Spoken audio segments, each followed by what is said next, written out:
I'm going to share 3 little known, science backed, underrated hacks that you can start today to help kill your cravings before they even start. Let's dive in. So, the first is to shift your habits to prioritizing and maintaining steady blood sugar levels and specifically avoiding blood sugar spikes. It's important you understand the why because for those of us who suffer intense cravings, we do tend to label ourselves as being greedy and having no discipline. But the truth is, we're fighting a biological battle beyond our control.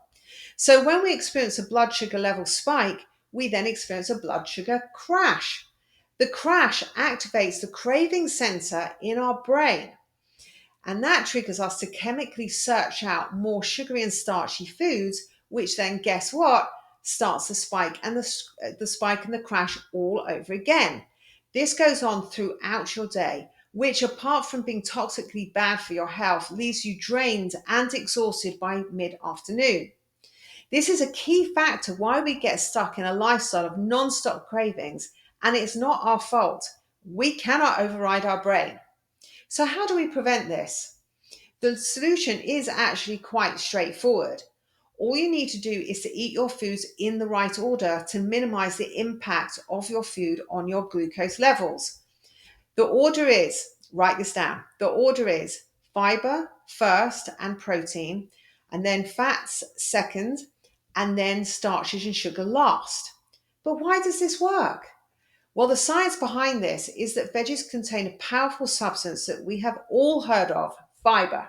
Who knew it was going to be a superhero, right? When we eat fiber at the beginning of our meal, it creates a protective mesh in our intestine. The fiber mesh reduces the speed at which sugar molecules from the rest of our meal arrive into our bloodstream, which means a smaller, less impactful spike. In fact, it becomes more like a curve than a spike, and this chemically directly reduces cravings and overeating triggers even later in the day, even at night. The easiest way to do this, if possible, is have a small veggie starter at the beginning of your meal. Just any veggies, a few bites of veggies. And any veggies work, including fermented, cooked, raw.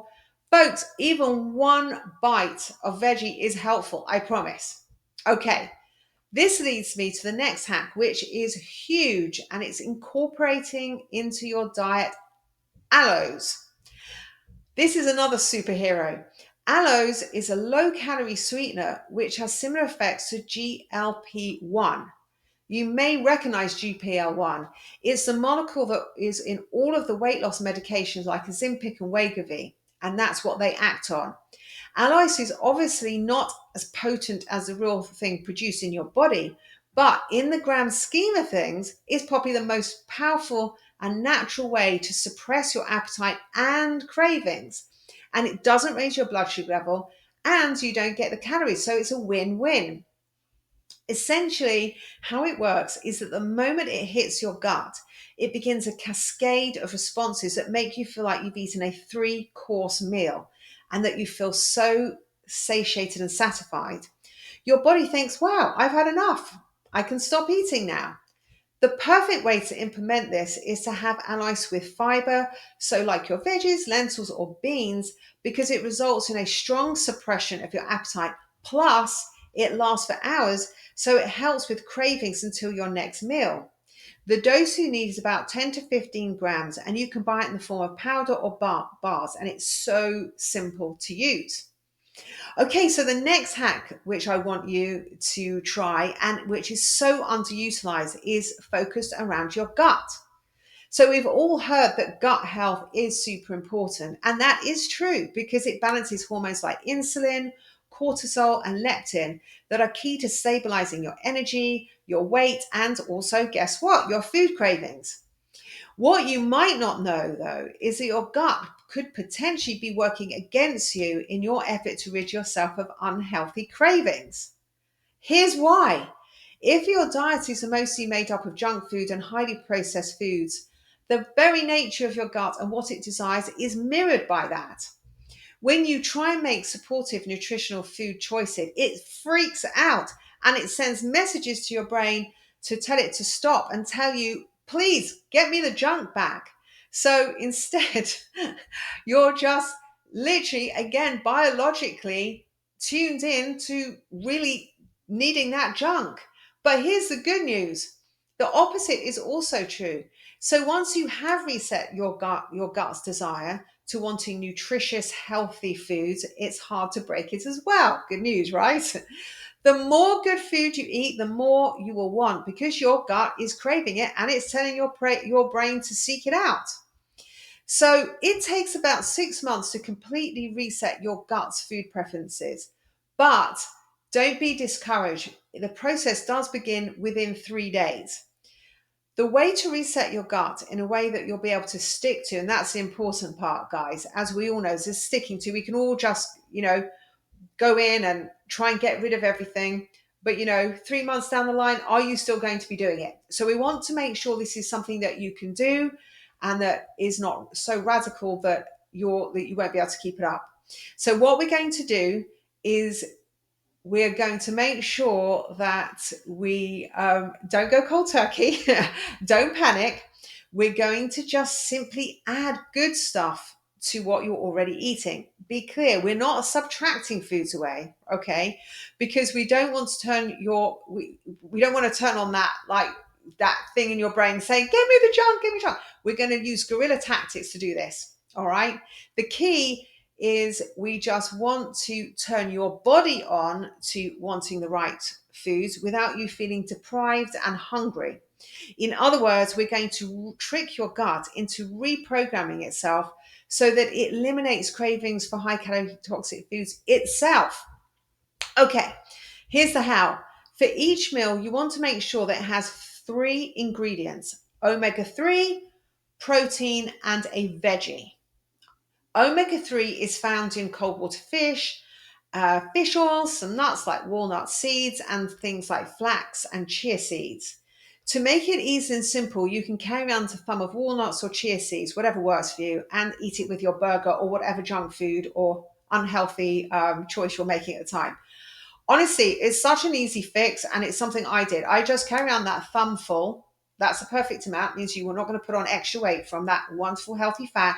A thumbful, carry it in the pocket, chew it down. All right. Next, protein. So when you're looking at your meal, do we have protein? Protein is obviously found in meat, fish, dairy, nuts, seeds, and even actually some veggies. I've done a video on that. So yes, veggies. So let's say you've got a burger and you've got the meat. All right. So you've got a patty in there, or your substitute patty if you're a vegetarian. And at this stage, I don't want you to overthink it. It might not be the most healthy meat. It's, we're not worrying about how much protein you're having at this stage. We're just checking the box. Do you have protein? Right? When you are ready, as I mentioned, I have I'm going to put it up here for you and down in the comments. I do have a protein video which will walk you through how to implement that and how much you actually need specifically for you. All right. But the key is your second check is, do you have protein? Next, we're going to check, do you have veggies? This isn't just about educating your gut.